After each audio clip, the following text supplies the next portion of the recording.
ঈদ আনন্দ। আমার যেতে ইচ্ছে করে ট্রেনে, লঞ্চে, বাসে। সকালবেলা গ্রামে গিয়ে হাঁটব দুর্বা ঘাসে। অফুরন্ত ঈদ আনন্দ আপনজনের সাথে। পুরনো সব বন্ধু এসে হাত মেলাবে হাতে।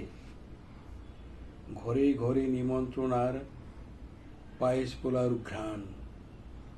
পরনে সবার নতুন পোশাক, হৃদয় খুশির বান। গরমের সব কষ্ট ভুলে ওই যে আড্ডা গাছের ছায়ে। মজা আরো দ্বিগুণ হবে আমের টক খেয়ে। যাওয়ার সময় স্বপ্ন বনে ভীষণ কষ্ট ফেরা। ঈদ আনন্দ বলে কথা, শত মায়ায় ঘেরা। মা বাবা ভাই বোন সবার দেখতে মুখে হাসি। তাই তো শত কষ্ট ভুলে ঈদে বাড়ি আসি। ধন্যবাদ।